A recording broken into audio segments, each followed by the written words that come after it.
another segment of intellectual brainstorming and academic excellence.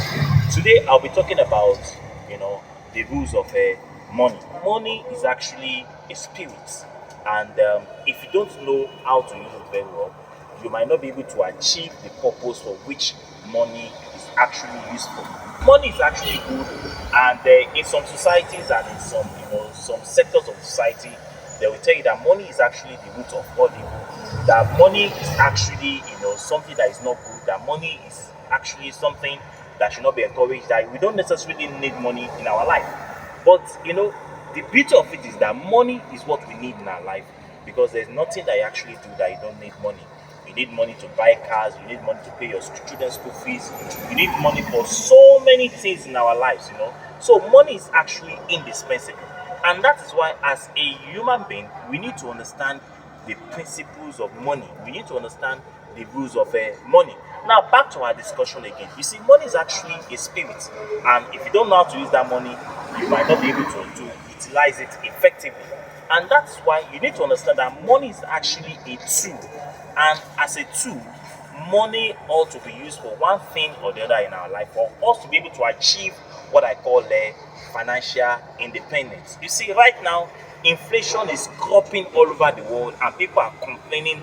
People are grumbling all over the place that inflation is actually affecting every aspect of their life. And unfortunately, if you are not prepared, you'll be caught unaware in a situation like this. And that's why this video is very, very important. So people are complaining about inflation, including Nigeria. Right now, inflation is about 24% in this part of our world. 24%. It's not a good one. That means that if you're actually collecting money from the bank, you're going to pay a lot of money to the bank because of this. And apart from that, the cost of inflation right now has actually skyrocketed to 27%, which is not also a good one. Now, imagine inflation and and the cost of living and other things like that, including interest rates, combined together in this our economic system called capitalism. It is actually a disastrous one, and that's why you need this video. Now, in this inflation, in this economic ulubalu or economic pandemonium we find ourselves, you can still survive and you can still make a living. Now, don't forget that we are actually in what I call a capitalist society. Another name for a capitalist society is a free market economic system where the means of production, distribution, and exchange are controlled by the private individuals, with government, performing what I call a regulatory function. Now, capitalism is a good economic system, but you need something for you to be able to survive in this capitalist economic system. And what is that thing? Financial education. So you need financial education. It's very important. It's very imperative. It is compulsory that if you want to survive in this economic system, then capitalism, which is called capitalism, you need what we call financial education. Now, let's talk about the rules of money. You see, in every society, there are three classes of people. We have those we call the investors, we have those we call the entrepreneurs, and we have those we call the consumers. Now, these classes of people are existent in every society, in every part of the world. If you go to Nigeria, Ghana, China, any part of the world, they are all there. Now, what distinguishes these three from each other? The entrepreneurs, the investors, and the consumers. You see, we are all consumers in our society because we buy goods and services. For as long as you are buying goods and services, you are actually a consumer. And as a consumer, it is very important you know about the rules of money, because as a consumer, it is not everything you need to buy every time. You need to buy every time. Then we also have the investors. The investors are actually people that are actually invested their money and they expect a profit in return for their investment. Then you also have the entrepreneurs. The entrepreneurs are actually the business owner in a capitalist economic system. Now, how do they relate with each other? You see, for you to actually make money, for you to attain what I call financial independence, then you can either be an entrepreneur or you be an investor, because the economic system does not favor the consumer. If you're a consumer in the capitalist economic system, you only buy and consume. It doesn't create any profit margin for the consumers. Those that make money in the economic system are actually the investors and the entrepreneurs. So the question now is, are you actually an investor or an entrepreneur? a lot of people will say becoming an entrepreneur is very expensive. Of course, it's very expensive, but there is an alternative to becoming an entrepreneur. And what is that alternative? Becoming an entrepreneur, even though it is very expensive, you can still become what they call an investor. Now, as an investor, you can actually invest your money in money market. You can actually invest your money in mutual fund, in money market, money market funds. You can actually invest your money in stocks, in shares, in real estate or rental estate or index like S&P 500, like equity trust fund like index and the rest of them, or the S&P 500, which is talking about the 500 most profitable business organizations or companies in the United States of America. So you need this financial education for you to be able to understand the etiquette and the standard and how the system actually operates.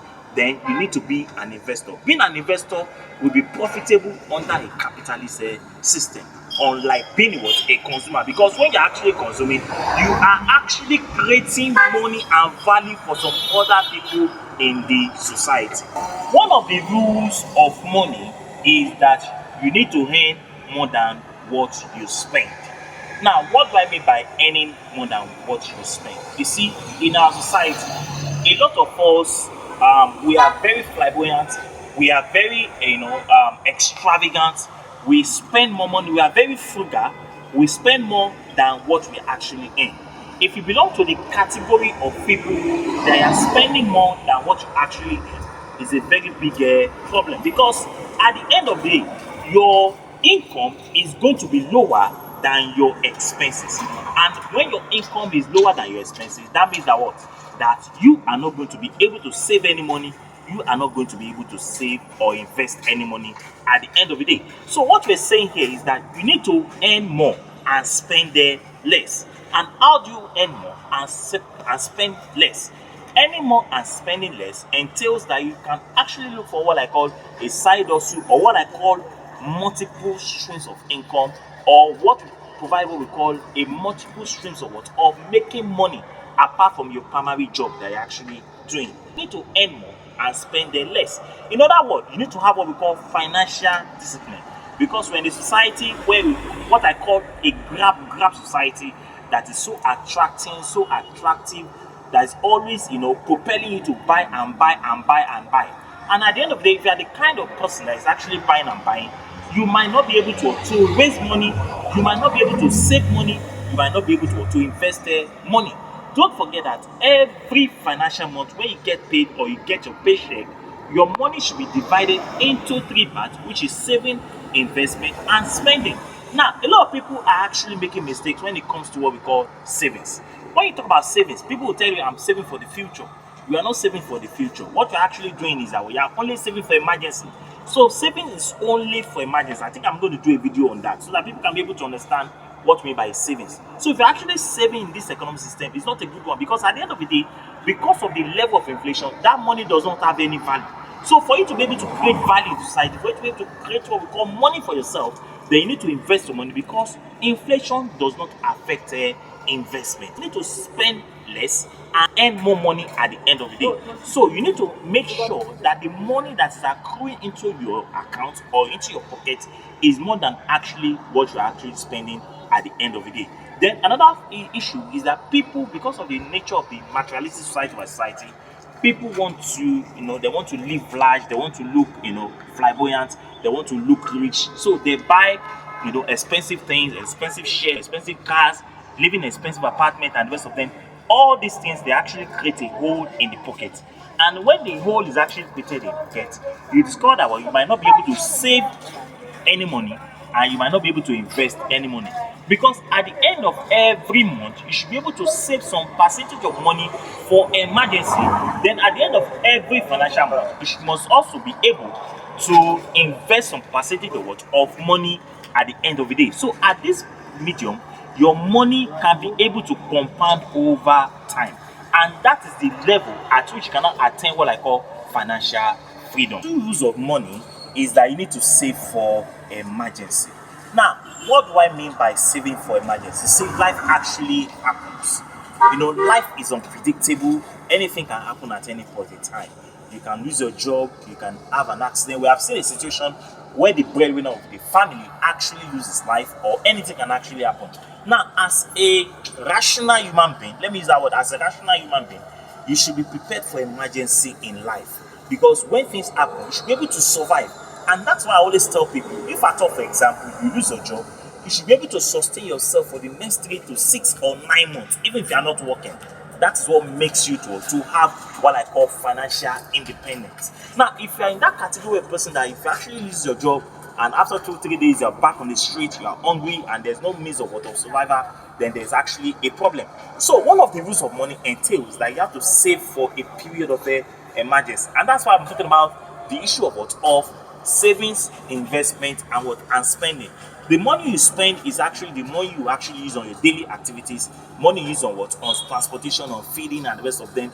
Then your savings is actually the money that you actually set aside for a period of emergency, so that when life happens, or you want to repair your car, or you lose your job, or anything happens, you can always survive on it. That one is actually for savings. So one of the rules of money says that what you must save money for emergency, so that when life happens, you can be able to survive and find your feet back at the end of the day. So the rules of money in the capitalist economic system entails that you must not use your 5 fingers to eat.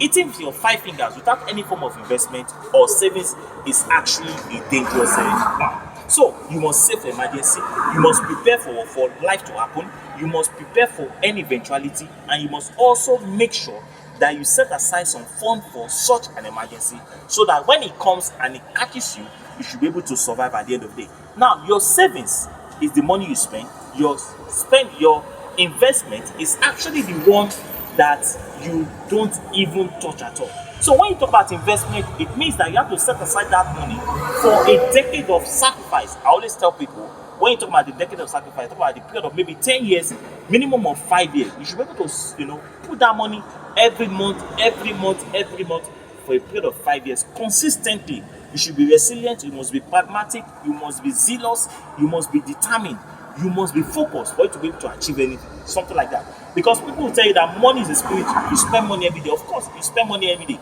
but you must have what I call financial discipline. The third rules of building wealth or rules of money entails that you must actually invest wisely. Now, what do I mean by investing wisely? You see, in our economic system, it is an economic catastrophe when you actually earn your money at the end of the month and you spend all the money and you don't even invest the money. Because in most cases, because of the level of economic, ulubalos and pandemonium and economic uncertainty, it is quite difficult for people to actually invest their money and also to save their money. Now, for you to be able to survive in this economic system, you should be able to invest your money smartly, wisely. Now, when you talk about investment, there are so many ways you can actually invest your money and create what I call multiple streams of income for yourself. Now, one of them is what I call buying of shares. There are so many banks in Nigeria now that are selling shares in this part of our world. Zenith Bank has, sold its shares. A lot of them are selling shares. If Zenith Bank, UBA, Star, Keystone, and the rest of them, they are all selling shares. You can buy shares. When you buy these shares, it makes you a co-owner of those companies. Now, apart from buying shares, you can also buy stocks. You can buy stocks. You can buy, what I call mutual funds. Under mutual funds, we have so many of them. You can buy also what I call, euro bonds, dollar bonds, ALA funds, fixed income funds, and the rest of them. You can buy into all these things. Now, when you buy all these things, you are simply building your future financially and creating what I call financial independence. Because there will be a time in your life when you cannot move around, when you cannot do those things you're doing before, when you're actually young. And at that point in time, that is the most delicate aspect of life, because in most cases, most people don't find the kind of attention, medical attention, and the rest of them that they actually need for themselves. So for you to actually prepare for the future, you need to invest wisely. And what do? You can actually, somebody will ask me, Oni, what can you do to achieve this? You can meet your portfolio investment manager. You sit down with them, they will advise you on what to do over time, and at the end of the day, you'll be able to choose wisely which investment options you actually wanted for yourself. Is it mutual funds? Is it ALA? Is it fixed income funds? Is it euro funds? Is it dollar funds? Just name it. There are many of them that you can actually invest your money into. Now, apart from that, there are so many banks that are actually doing that. They are called affiliate banks. They are affiliate banks. We have something like ABN Quest or Edge is an example. We have Stanbic IBTC is an example. We also have Quantum Zenith is also an example of what we're talking about here. So you need to invest wisely for the future, because future is where the actual things actually happens. And if you're not prepared for the future, you might be caught on a web, most especially in this economic system. Another way through which we can actually, be able to accomplish what we're talking about now is that you need to avoid what I call debt. Debt. You see, people will tell you that debt is actually a natural thing. Nigeria is in debt, France is in debt, USA is in debt, China is in debt, every country is in debt, every individual is in debt. But debt is not a good thing. Debt is what I call making other people rich. You are creating income, you are making other people rich when you're actually in debt. Now, you need to avoid what I call a financial danger zone. When you are actually in a financial danger zone, it's actually very risky, it's actually very, very dangerous, and it's not a good one, a healthy one for an individual. So you need to avoid debt, because people will tell you, a lot of Nigerians, they love debt so much, they go for what we call, buy now, pay later, easy buy, they go for loan, they go for other means of financing their project or whatever they wanted in life. And at the end of the day, by the time you calculate the amount of money that's being used to pay up in form of interest on those debts you're actually owing, you will discover that you are paying a lot of money, a big amount of money at every year. And unfortunate thing is that some people are actually leaving this loan, they are entering to another loan, they are entering to another loan, they are entering to another loan. So for you to be able to make money, for you to be able to have financial independence, for you to be able to become wealthy, to be rich, you need to avoid, debt. Now, you can sort out your debt depending on the way you actually wanted to do it. I've done a video on that. You can go for what they call, avalanche, means of settling your debt. You can go for what I call the snowball effect of of settling your debt. So settling debt, avoiding debt is actually the fastest way to make money, to become rich. Don't forget, the key to what we're talking about here is that you need to build up a financial vision for yourself. You need to have what we call financial independence. So for you to have financial independence, then you need to avoid what I call debt. Because when you are in debt, you are actually making other people rich. Now, another thing is that people, discover that a lot of people go for vacation, they buy cars, they live in expensive environment, they send their kids to expensive schools. Now, you wonder, is their salary actually enough to finance all these things? In most cases, the salaries are not enough. So in most cases, most of these people, they go out there to borrow money from other people. And when they borrow this money, they pay high interest rate. Don't forget that when I started this topic, I said interest rate in Nigeria is now at 27%. 27%. So imagine you are collecting the money from a mortgage financial institution and you are paying 27% as interest on the loan you have actually collected. You are paying a large amount of money. At the end of the day, you are actually making other people rich and creating very big hole in your pocket, because you will not be able to invest and you will not be able to save some money at the end of the day. Another rules or principle of money is that you need to diversify your income. Diversification of income is very important, most especially in an economic system, because you will realize that the money you are actually earning is not enough to sustain you and your family, because we are now in the system where you are being paid what I call starvation wage. The money is not enough for you, not to talk of your family, your extended family, and the rest of them. So you need to do what I call diversification of portfolio, investment portfolio, or income portfolio. And what are we talking about here? You can do what I call side hustle, where when you come back from your primary assignment, you can go, maybe you have a shop, you can actually open up and maybe a chemist or something like that you can sell drugs and the rest of them, or sell things to people that actually needed it in form of a store. You can go for affiliate marketing. You can go for what we are doing now, video editing and the rest of them. They create money at the end of the day. So we are now in an economic system where having one source of income is not enough or cannot sustain you at the end of the day. So you need diversification of income.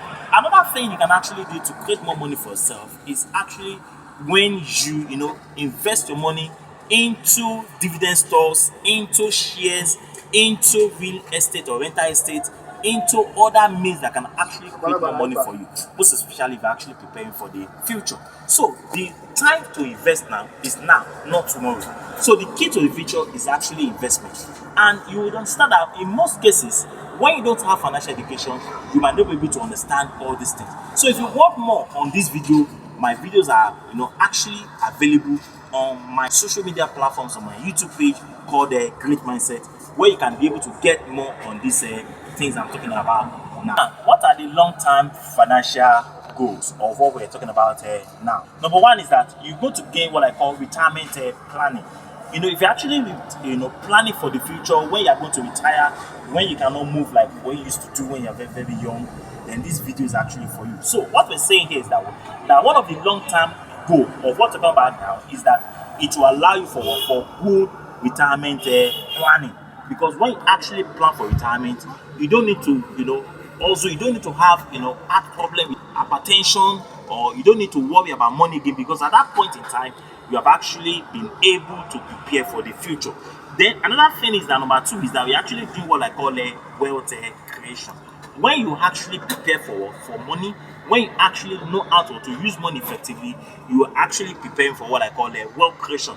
Because when you actually invest your money in the right way, and that money is what is yielding profit to you at the end of the day, you are building what we call financial wealth. Then the third one is that what you are building what I call financial independence.